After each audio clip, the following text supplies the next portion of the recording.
quite an honour to be described as electrifying. I feel like the bar's been set quite high. Very high. So here we go.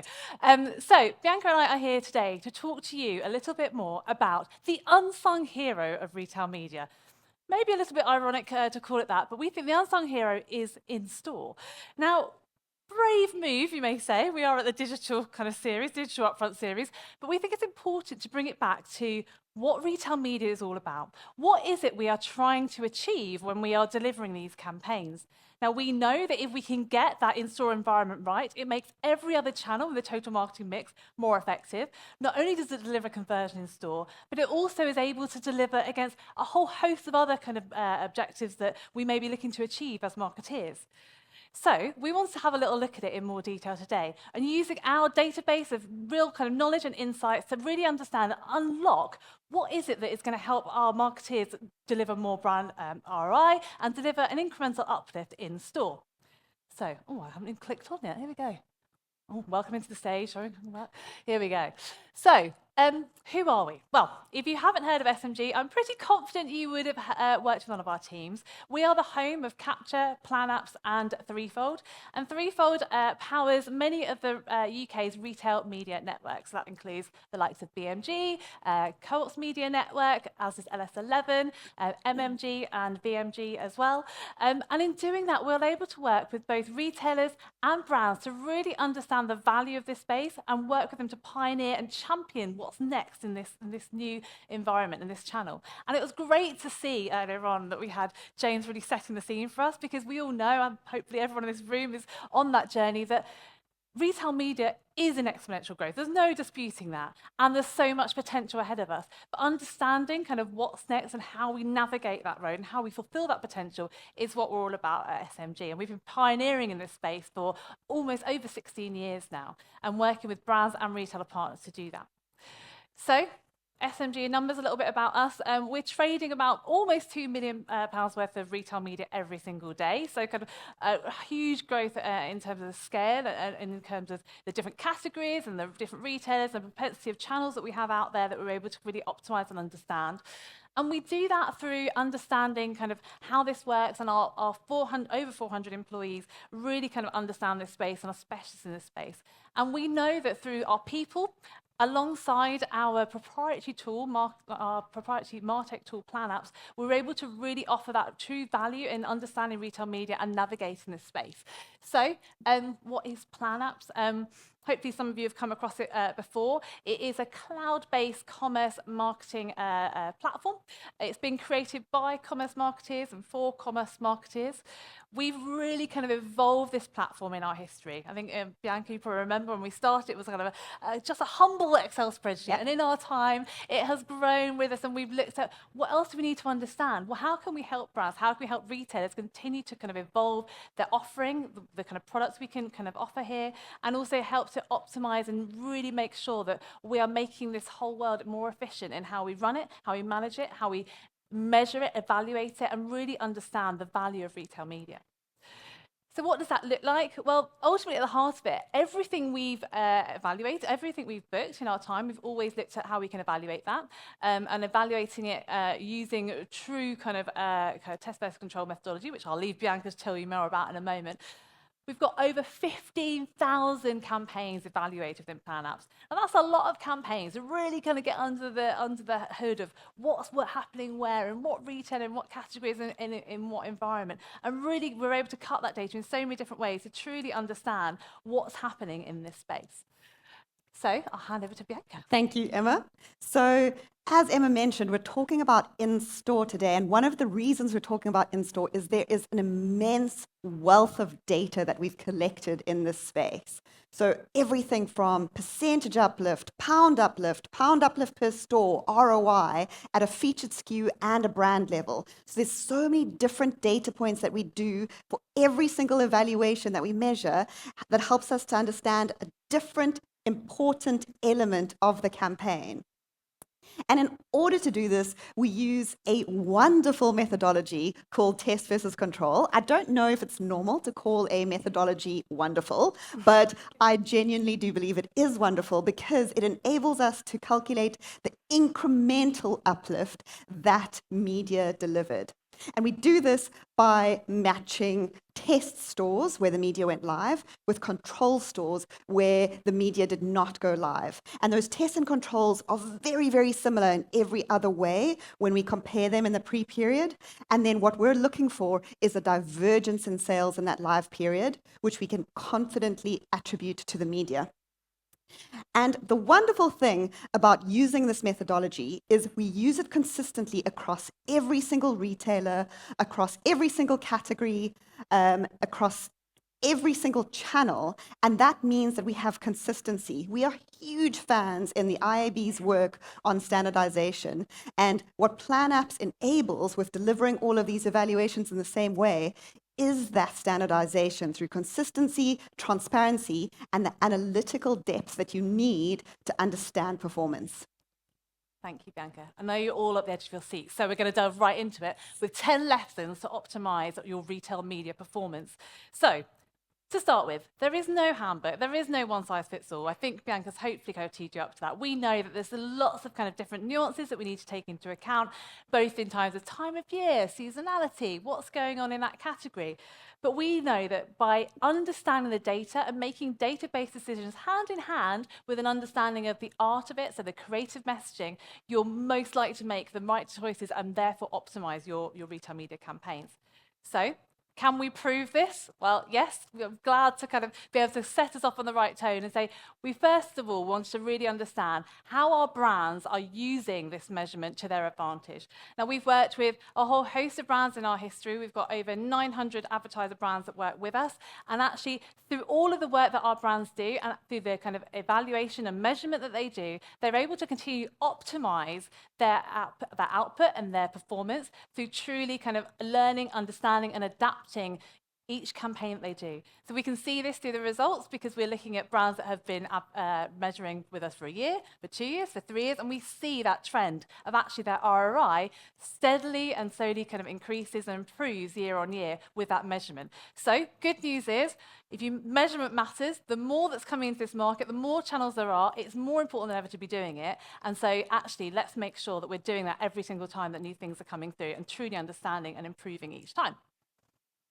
So Emma has already mentioned that there's so many different ways that we can cut this data, and honestly, I would have loved to have gone into great detail across different categories and different channels for you today, but we've had to keep it pretty top line. But there's one area that we did want to differentiate because we thought it was very important. So we're going to show you the top 3 channels for main estate, and then afterwards we're going to show you the top 3 channels for convenience. And the reason is the size, the format of the store, and the shopper mission means that these actually behave quite differently. So I'm sure you'll be very surprised to see that the channels that are top performing within these estates are quite different. So, drum roll please. The first channel and the top channel in all of our Plan Apps evaluations is, it's pallets. Right. No, I was personally hoping for something a little bit more glamorous. But I guess it is actually a no-brainer that the top channel is a volume holding channel that sits prominently in the middle of the store. So this tends to deliver a huge uplift in the live period. But one thing to notice about channels like this, secondary space channels that hold product, they do incredibly in the live period, but they don't tend to have as much of a sustained uplift into the post period as some of the other channels. So that's our top channel. Another one, we are at the Digital Upfronts and we have yet to launch or introduce a digital channel. I apologize for that. But the next one over here is good old A-frames sitting in the foyer of a store. As you can see, you can't do too much with a creative there. You could do a lot more exciting things with a good old digital creative, but I will tell you what that A-frame does. It gives you 100% share of voice. So while it might not be that glamorous, every single person walking through and into the store, sometimes even walking by the store, is going to see that A-frame. It's also the most cost-effective front-of-store channel, so bear that in mind. And finally, we have digital on the screen, in-store radio. Another one that I must admit we were quite surprised by when we initially saw the results for digital in-store radio evaluations, but we've run it hundreds and hundreds of times now, and it consistently delivers really strong results. So let's take a look and see how that differs in the convenience space. The first top channel is another bit of a surprise one, and that is digital till screens. So firstly, good news, we've got a digital channel that is our top channel. Quite an interesting one here, because I think typically when we think of digital till screens, we say that's at the end of the shopper journey. How can it be delivering so much in terms of conversion? It's the top performer in ROI. Well, first of all, I think you need to think about the nature of the convenience journey. It's very possible that you actually might see those screens a number of times during your shop. And secondly, the frequency of how many times you shop in the convenience space might mean you see it on one day and you actually go and make that incremental purchase a little bit later in the week. So very powerful channel there. The next one, another digital one, and this is an off-site one, digital display. So I mentioned that test versus control methodology is amazing because it not only means we can calculate the incrementality for in-store touchpoints, we can also look at the incrementality for touchpoints that are placed in proximity to the store. And this one, just a good old mass reach message on your programmatic display, is delivering some really strong results in terms of performance. And finally, once again, consistent, if not the top one, is in-store radio. So amazing to see that in-store radio works really, really well across both the main estate and the convenience shopper missions. No matter where you are in the store, you will hear it. Before we move on, there's just two things I would say, two consistencies with all of these channels that are in our top. Firstly, they have incredibly good reach. They go into a large number of stores, so a lot of eyes get to see them or ears get to hear them. Secondly, they are all cheap. They are cost-effective channels, and that means they can really deliver in terms of that return on investment. Now, really keen not to kind of play into the hands of retail media is all about kind of cheap ROI. It's not, we know that. I want to talk to you a little bit about the other metrics. So actually we know that when you are delivering campaigns, you're unlikely to be doing single channels on their own. You're often going to be looking at combinations. We often get asked, what's the best combination? How should I combine my campaign to make it most effective? Now, when we look at that, it's going to be difficult to improve on your ROI, right? More channels means more costs, harder to kind of deliver that increased ROI. But what we can do is improve on our incremental sales per store. Now, what are the top performing combinations? Well, in order to standardize this, we know, as Bianca mentioned earlier, there's a huge kind of piece of work going on and led by the IAB around how we standardize, how we talk about this across all of our retailers and all the RMNs that are cropping up out there. But in order to standardize this today, we've looked at it by area of store, because that's consistent, right, in wherever we are. So, top performing combination by area of store is front of store and secondary space. Again, I think that it may seem a little obvious, but actually being able to kind of bring it back to basics, think about actually we're front of store, share of voice is high. That's going to deliver a really kind of strong impact combined with that secondary space. Now, what we need to think about here though is secondary space has great kind of uplift in the during period, so seeing that incremental sales during, but actually in the post period we do tend to see a really significant drop-off. So making sure you're combining that secondary space with something that is going to continue to deliver that long-term impact is really, really key when thinking about those combinations. So in at the second spot, secondary space is there again, but this time alongside around the store. That one performs at about £800 average incremental uplift as opposed to front of store about £1,000 incremental uplift. And then thirdly there is at the fixture and secondary space, which our average shows that delivers an average of £601 incremental sales per store as a combination. How does that compare when we look at convenience? As Bianca's just mentioned, we know that the mission is very different. We need to be thinking that way. We need to consider kind of how people are shopping, what that format looks like, how you're actually going to interact with that media. And actually, when we look at that, the results kind of demonstrate that very thing. So what are the most effective combinations in convenience? Number one, at the fixture plays a key role here. We know that the format of store is a lot smaller, and actually at the fixture is going to have a much higher share of voice and actually going to really have that cut through in store. We know that actually proximity to store has a really important role to play here. We know that if we can get that digital offsite, so that might be your geo-targeted programmatic or geo-targeted social, kind of in proximity to store, alongside something kind of drive that conversion in store, that's going to be a really effective way to have a combination for your convenience campaign.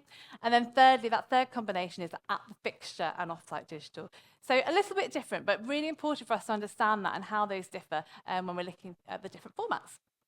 Great. Another question that we very regularly get asked is, what is the optimal number of touch points to execute in a campaign? And despite what you see on the slide today, I will say that there is no one-size-fits-all approach. It is so dependent on what your campaign objectives are, what category you're operating in, what your brand size is. But we did want to share the data that we have on Plan Apps that so far shows that actually in a big main estate store, you can afford to activate multiple touch points and have them working together in that omni-channel way to drive more uplift. So what you can see here on this slide is the number of touch points. So 1 media channel, 2, 3, or 4, all activated in the same store, and the uplift per store that they drive. And for main estate, it keeps going up. We're continuing to measure, and we're going to carry on measuring bigger campaigns that have 5 or 6 touch points. But at this point, all we have is enough robust data to measure this up to 4. So it's very important, good to see that these bigger campaigns are able to have that really strong impact. Not quite the same inconvenience. I suppose, unsurprisingly, what we're seeing is a little bit of diminishing returns after that third touch point. So really important to consider when you're in that smaller environment, you are at risk of cluttering the store with a little bit too much media. And that's very important to consider that when you're choosing the right touch points to activate. We often get the question, should I bother activating at Christmas? Everyone else is doing it, my competitors are doing it. Actually, am I better off having greater share of voice at a different time of year? And that goes for all seasonal moments throughout the calendar. Now we want to dig into this a little bit more and actually understand, is there incremental opportunity to be had when activated alongside seasonal times of year? And the great news is, yes, there is.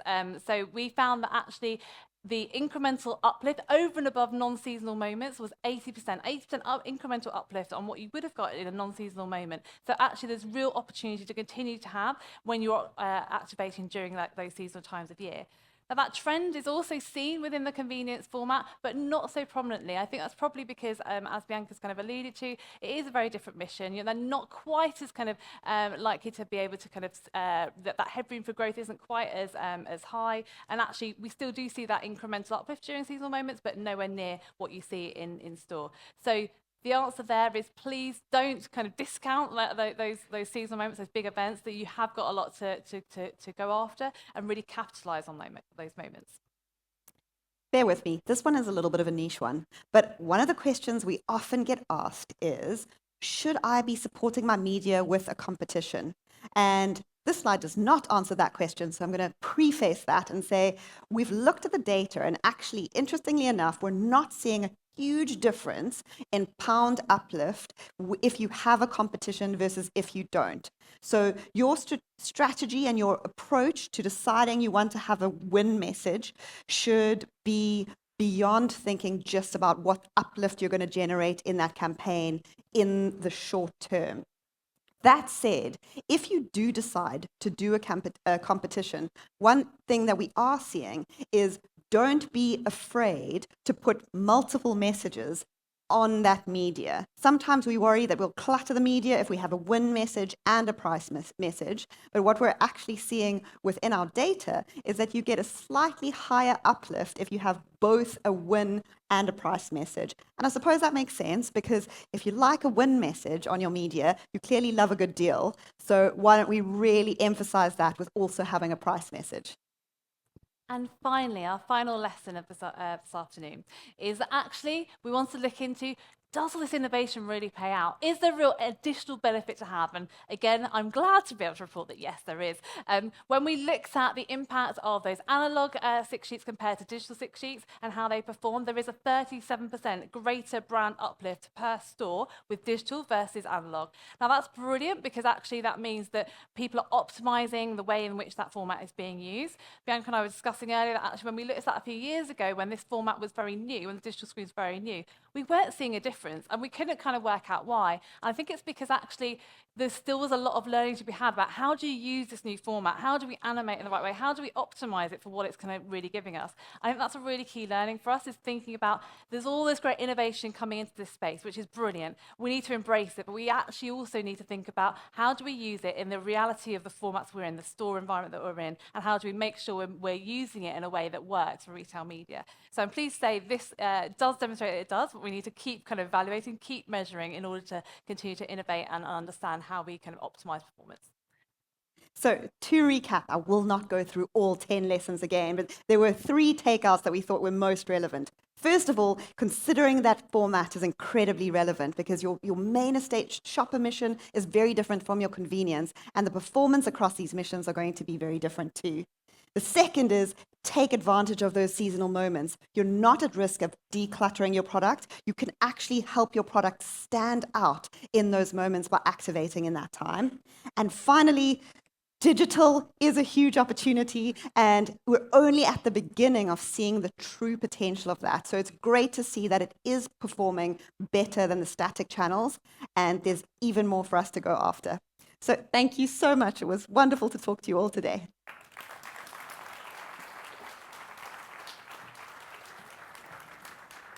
That was awesome. Thank you very much. Can I hire your energy at the start of every event we do? Yes. It's amazing. Thank you so much. You were talking about pallets and A-frames at one point, and I sort of thought, should I do an intervention? This feels like the wrong upfront. You brought it back round absolutely brilliantly. It's a tough fight to be the best retail media event in town at the moment because you had your own retail media summit last week. Tell me about what you thought. It was year 2, best bits that came out of it. We were so privileged to be able to do that event. We were really, really excited about it. We had the first Retail Media Summit last year, which was our kind of test. You know, it's like, this has now come to a point where we can have our own event. It's amazing. You know, this category was so kind of underserved many years ago, but it's now kind of in the limelight. And it went so well, and we were really, really proud of it. And so this year we said, right, we're going to take it to the next level. And man, did we. I mean, the team, huge kudos to them for what they delivered. But actually being able to see the variety in the speakers, I thought was just brilliant. Obviously, James, thank you for being there. And actually, a lot of the different speakers came from new sectors. We had hospitality, we had travel, we had all these different kind of perspectives in a world which until now has been quite narrow. And actually being able to see what those perspectives have to offer, and then paralleling that with actually what have we learned so far, just showed us kind of the propensity of what's to come. It was brilliant. Yeah, it felt, I mean, it just had gone up some notches, and it just, again, I said it, but there is just this maturity with it now. It isn't this challenging thing at all. Amazing. Thank you so much. Give them a massive hand. SMG. Thank you very much.